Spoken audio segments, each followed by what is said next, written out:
क्या आपके जीवन में भी समस्याएं हैं? अवश्य ही होंगी। हर एक के जीवन में समस्याएं होती हैं। हर एक मनुष्य पूछता भी होगा कि ये समस्याएं ये है क्या और क्यों आती हैं जीवन में। आपको एक बात बता देता हूं कि ये समस्याएं वो नहीं जो आपके मार्ग को रोकती हैं, बल्कि समस्याएं तो वो होती हैं जो आपको तब दिखने लगती हैं जब आपका ध्यान आपके मार्ग से, आपके लक्ष्य से हटने लगता है। और इन समस्याओं को दूर करने का, इन्हें सुलझाने का एक ही साधन है, अपना सारा ध्यान पुनः एकाग्रित कीजिए अपने मार्ग पर, अपने लक्ष्य पर। आपका सारा ध्यान यदि केंद्रित होगा आपके लक्ष्य पर तो ये समस्याएं दूर रहेंगी। यदि ऐसा नहीं हुआ, यदि आपका ध्यान थोड़ा भी भटक गया तो ये सारी समस्याएं दिखने लगती हैं और बढ़ने भी लगती हैं। देखिए, जहां आपका निशाना है, बाण तो वही चलाना है, तो दृष्टि भी तो वही होनी चाहिए। तभी तो आप उस लक्ष्य को भेद पाओगे। इसलिए स्मरण रखिए, सदैव ध्यान रखिए अपने मार्ग, उसी पर आगे बढ़ते जाइए अपने लक्ष्य की ओर।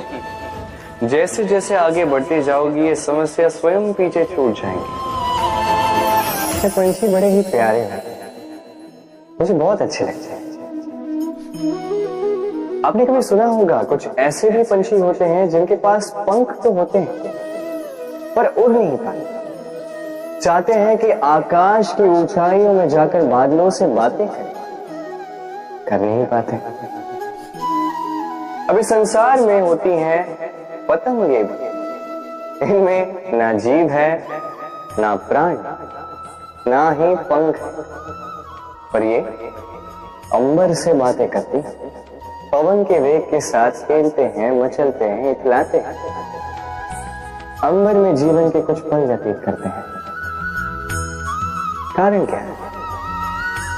कारण है डोर। ये डोर यदि उचित व्यक्ति के हाथों में हो तो एक कागज की बनी पतंग भी आसमान की ऊंचाइयों में तैर सकती है। अब ये डोर क्या है? ये डोर होती है प्रेम, ये डोर होती है विश्वास की, और ये आप देते हैं उनके हाथों में जिन पर आप विश्वास करते हैं, जिन्हें आप अपना सर्वस्व मानते हैं। और सोचिए, ये प्रेम और विश्वास की डोर यदि आपने उचित व्यक्ति के हाथों में दे दी तो आप कितनी ऊंची उड़ान उड़ सकते हैं, आसमान की ऊंचाई तक पहुंच सकते हैं, बादलों से बातें कर सकते हैं, पंछियों के बीच उड़ सकते हैं, जो चाहे कर सकते हैं। बस ये व्यक्ति उचित होना चाहिए। एक ऐसा व्यक्ति जिसके मन में आपके प्रति प्रेम, कैसा व्यक्ति जिसके मन में स्वार्थ नहीं, परमार्थ। एक ऐसा व्यक्ति जो आपके भीतर के अस्तित्व को आपके बाहर लाए, उसे निखारे। तो प्रेम कीजिए, आनंदित होते जाए। लो, ऐसा कौन सा व्यक्ति है इस संसार में जिसे रोग नहीं हो? हर एक व्यक्ति कभी न कभी इस रोग के सामने आया ही, उसका ये शरीर रोग से ग्रस्त हुआ ही है। अब ये रोग ये आते हैं, ये जाते हैं, किंतु क्यों ये हमें सता पाने में सक्षम रह जाते हैं? कारण है स्वच्छता। यदि स्वच्छता इस तन में नहीं होगी तो व्यक्ति शारीरिक रूप से पीड़ा सहेगा।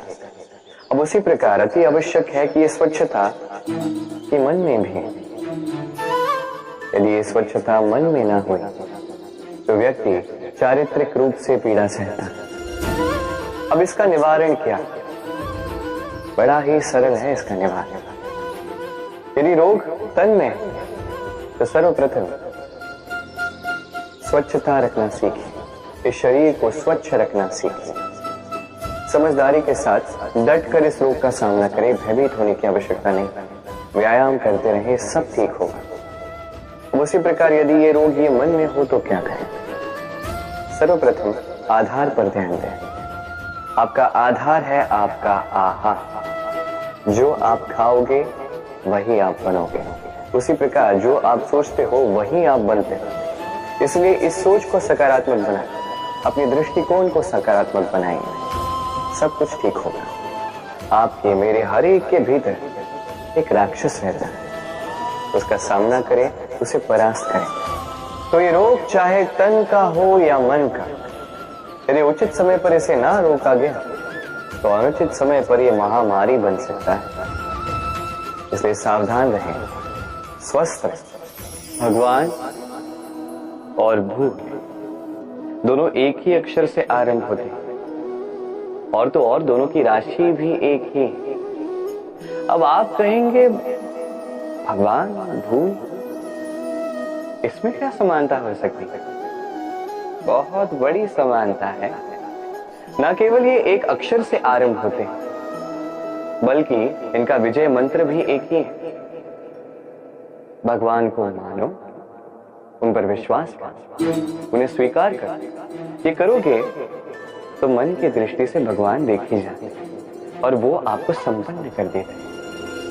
यही भूलों के साथ भी अपनी स्वयं की भूलों को मानो, स्वीकार करो, सब कुछ अपने आप ही स्पष्ट रूप से दिखने लगता है।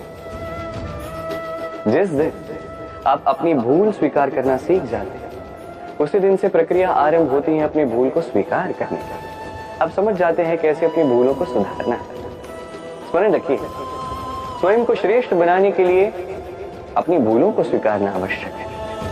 इस जीवन में शांति लाने के लिए ईश्वर को स्वीकार करना आवश्यक है। सदैव अपने गुण और अपने दोष स्मरण रखिए, आजीवन सुखी रहोगे। हम सदैव चाहते हैं कि ये संसार हमें ज्ञानी कहे, बुद्धिमान कहे, समझदार कहे, किंतु मूर्ख कभी नहीं कहे। मूर्ख इस शब्द से सभी कतराते हैं, दूर भागते हैं, किंतु एक सत्य से सभी अनजान हैं। मूर्ख बनना बुद्धिमान बनने की ओर पहला कदम होता है। आप बड़े से बड़े दिग्गज ज्ञानी के साथ बैठ जाइए, कितनी भी बातें कर लीजिए, कितना भी ज्ञान बांट लीजिए, अनुभव मूर्ख बनने के पश्चात ही प्राप्त होता है कि नहीं? मूर्ख बनने के पश्चात आपको यह समझ में आता है कि क्या नहीं करना चाहिए। ज्ञानी आपको यह बताते हैं कि क्या करना चाहिए, और इस संसार में क्या करना चाहिए से कहीं बड़ा ज्ञान होता है कि क्या नहीं करना चाहिए। इसलिए सदैव स्मरण रखिएगा, आपसे हुई कुछ भूलें आपको कोई मूर्ख बना जाता है, आपके साथ छल कपट करता है, तो कोई बात नहीं, ये अंत में आपको और बुद्धिमान ही बनाएगा। इस समय सकारात्मक रहिए, ये संसार आपको ज्ञान ही अवश्य कहेगा। राधे राधे।